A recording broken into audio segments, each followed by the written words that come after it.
Hello అండి, నమస్తే. ఇప్పుడు మాట్లాడే టాపిక్ వచ్చేసి నిన్న జరిగిన గణతంత్ర వేడుక సెలబ్రేషన్స్లో ఆంధ్రప్రదేశ్ చీఫ్ మినిస్టర్ మరి ముఖ్యంగా ఆంధ్రప్రదేశ్ గవర్నమెంట్ తరఫున గవర్నర్ గారికి ఇచ్చిన నోట్ ఏదైతే ఉందో దాంట్లో ఒక పెద్ద స్టేట్మెంట్ ఇచ్చారు. అదేంటంటే ఏపీ బ్రాండ్తో దావోస్లో కొత్త ఊపంట.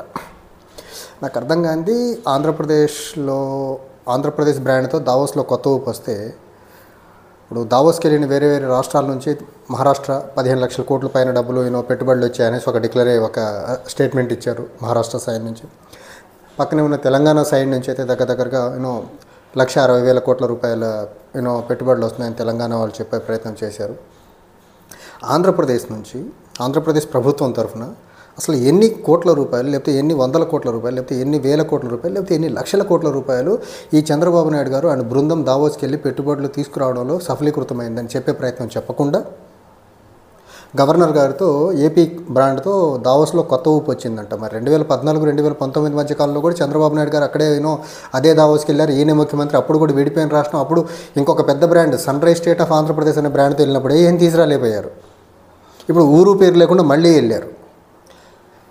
ఒక్క రూపాయి వస్తున్నట్టు ఇప్పటివరకు అయితే కొత్త కంపెనీలు వస్తున్నాయని ఎవరు చెప్పే ప్రయత్నం అయితే చేయట్లా. బృందం నుంచి కానీ లేకపోతే కంపెనీ సైడ్ నుంచి కానీ ఎలాంటి అనౌన్స్మెంట్ లేదు. ఏదైతే కేంద్ర ప్రభుత్వం ఇచ్చిన లోన్స్ అవనివ్వండి, కేంద్ర ప్రభుత్వం ఇచ్చిన రిలీఫ్ ప్యాకేజీలు అవనివ్వండి, వాటినే పెట్టుబడులుగా చూపే ప్రయత్నం అయితే చేసే ప్రయత్నం చేశారు. చంద్రబాబు నాయుడు గారు 2024 అసెంబ్లీ ఎన్నికల కంటే ముందు ఆయన చెప్పినటువంటి హామీలు సంపద సృష్టిస్తాం, ఉపాధి కల్పన చేస్తాం అనేసి రకరకాలుగా మ్యానిపులేటివ్ హామీలు ఇచ్చి గెలిచే ప్రయత్నం చేశారు. సంపద సృష్టించడం అంటే చంద్రబాబు నాయుడు గారు గెలిచిన తర్వాత జరుగుతున్న తీరు ఏంటంటే వరల్డ్ బ్యాంక్ నుంచి అప్పులు, ఏషియన్ డెవలప్మెంట్ బ్యాంక్ నుంచి అప్పులు, తర్వాత సెంట్రల్ గవర్నమెంట్ ఆఫ్ ఇండియా ఏజెన్సీల నుంచి అప్పులు తీసుకొచ్చి అమరావతికి పెట్టే ప్రయత్నము, లేకపోతే సెంట్రల్ గవర్నమెంట్ నుంచి వచ్చే స్కీమ్స్ ద్వారా కొద్దిపాటి పనులేవే చేసే ప్రయత్నం తప్ప ఆంధ్రప్రదేశ్ స్టేట్గా సంపద సృష్టి మీద ఏదైనా దృష్టి పెట్టిందంటే 1-2 అంశాల మీద పెట్టింది. అదేంటంటే మద్యం వ్యాపారం ద్వారా సామాన్య ప్రజల్ని పీడించి వాళ్ళ దగ్గర నుంచి పిప్పి చేసే ఒక మెకానిజం. ఊరూరా బెల్ట్ షాపులతో ఆంధ్రప్రదేశ్ మొత్తాన్ని మద్యం వేర్లైపారేలా చేశారు ఒకటి. తర్వాత ఉపాధి కల్పన అంటున్నారు. 5 సంవత్సరాలకి 20 లక్షల ఉద్యోగాలు ఇస్తామని చెప్పిన ఒక నమ్మబలికించినటువంటి ఒక బూటక హామీ ఏంటంటే 5 సంవత్సరాలకి 20 లక్షల ఉద్యోగాలు ఇస్తామనేసి చెప్పే ప్రయత్నం చేశారు కూటమి పార్టీలు కలిసి. అయితే ఉద్యోగాలు ఇవ్వకపోగా వాలంటీర్లను పీకేశారు. ఇప్పుడు రేషనలైజేషన్ అనే ఒక కొత్త మెకానిజంని తీసుకొచ్చి గ్రామ సచివాలయం, వార్డు సచివాలయాల్లో ఉన్నటువంటి దగ్గరగా నాకు తెలిసి 40,000 పైనే సచివాలయం ఉద్యోగుల్ని రేషనలైజేషన్ అనే ఒక మెజర్ని ముందుకు పెట్టి వీళ్ళని తీసేసే ప్రయత్నం చేస్తున్నారు. వీళ్ళు ఉపాధి కల్పన సంగతి దేవుడెరుగు, కానీ ఉన్న ఉద్యోగాలు పీకేయడంలో మాత్రం కూటమి ప్రభుత్వం చాలా సక్సెస్ఫుల్గా ముందుకెళ్లే ప్రయత్నం చేస్తుంది. అయితే వీళ్ళు ఇచ్చినటువంటి 8 నెలలు అయి వస్తుంది గవర్నమెంట్ ఫామ్ అయిపోయి ఆంధ్రప్రదేశ్లో కూటమి ప్రభుత్వం వచ్చి ఈ రోజుకి వీళ్ళు ఇచ్చిన 6 గ్యారెంటీల్లో ఒక గ్యారెంటీ ఇంప్లిమెంట్ చేశారు, గ్యాస్ అనేది. మిగిలిన 5 గ్యారెంటీలు ఎప్పుడు ఇంప్లిమెంట్ చేస్తారో ఎవరికీ తెలియని పరిస్థితి. సో ఈ రకంగా చంద్రబాబు నాయుడు గారు పచ్చి అబద్ధాలు. గవర్నర్ గారు నిన్న మాట్లాడిన మాట గవర్నర్ గారి సొంత మాటలు కావవి. క్యాబినెట్ ఏదైతే ఒక డ్రాఫ్ట్ని ప్రిపేర్ చేసి ఇస్తుందో ఆ రిజల్యూషన్ని చదవడమే గవర్నర్ పని. Even case with the president of India కూడా సొంత అభిప్రాయాలు, ప్రెసిడెంట్ కానీ గవర్నర్ ఆఫ్ ద స్టేట్ కానీ వాళ్ళకు సొంత అభిప్రాయాలు ఉంటాయి. క్యాబినెట్ ఏదైతే రాసిస్తుందో క్యాబినెట్ రాసి ఇచ్చిన చిలక పలకలను చదవడమే గవర్నర్. రాష్ట్రంలో అయితే గవర్నరు, కేంద్రంలో అయితే రాష్ట్రపతి యొక్క పని తప్ప రాష్ట్రపతికి గవర్నర్కి స్పెషల్గా వాళ్ళు సొంత నోట్ ప్రిపేర్ చేసుకొని మాట్లాడే అవకాశము, చదివే అవకాశం అంతకంటే ఉండదు.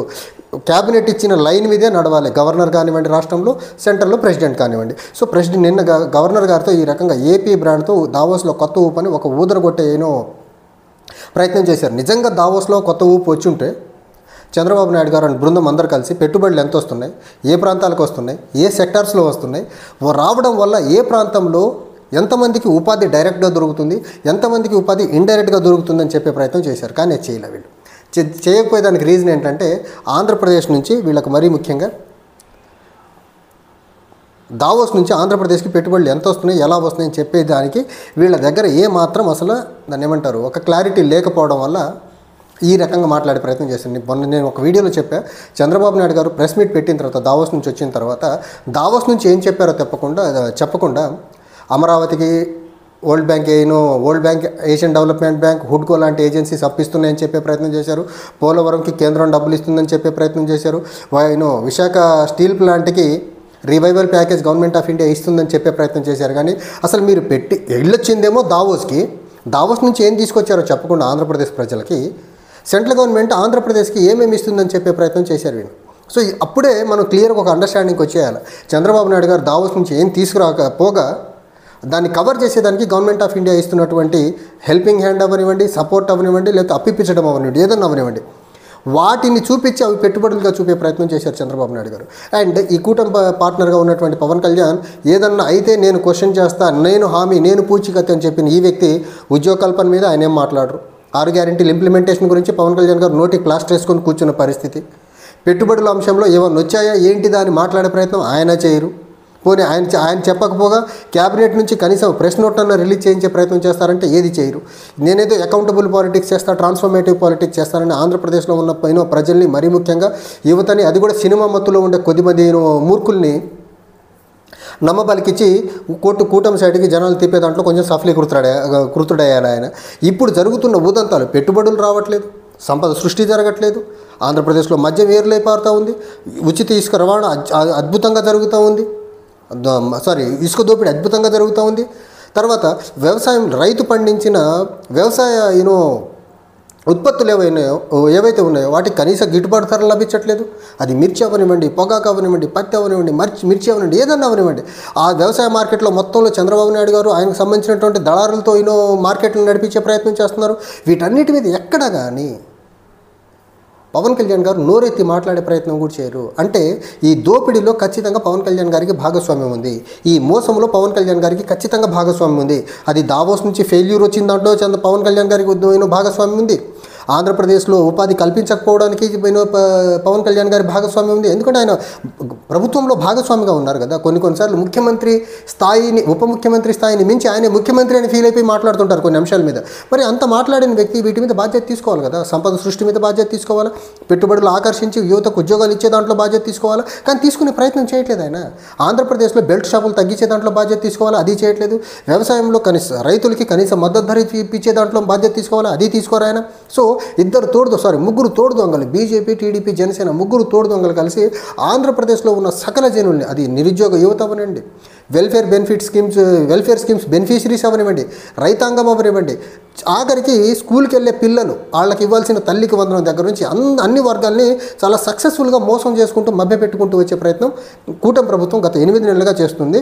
అయితే నాకు ఇక్కడ అనిపిస్తుంది ఏంటంటే, నిన్న మొన్న ఐ థింక్ TV5 మూర్తి మాట్లాడతా 2017-18 టైంలో జరిగిందనేసి, అంతకుముందు సినిమా నిర్మాత బండ్ల గణేష్ ఏదైతే చెప్పాడో, -10 degrees టెంపరేచర్, రూముల్లోకి మంచు వచ్చేసిన చంద్రబాబు నాయుడు గారు రాత్రంతా పడుకోకుండా పొద్దున్నే స్టాల్కి వచ్చి నుంచున్నారు, ఆఫీసర్లు 9 గంటలకు వచ్చారు. ఆ కథ బండ్ల గణేష్ ఎప్పుడో చెప్పారు, అదే స్టోరీని మళ్ళీ రిపీట్ చేశాడు నిన్న మొన్న మూర్తి, ఐ థింక్ మొన్న నైట్. అంటే ఒకటే కథని రకరకాల వ్యక్తులతో చెప్తున్నారు. ఎప్పుడో 2017-18 జరిగిందో లేదో ఎవరికి తెలియదు.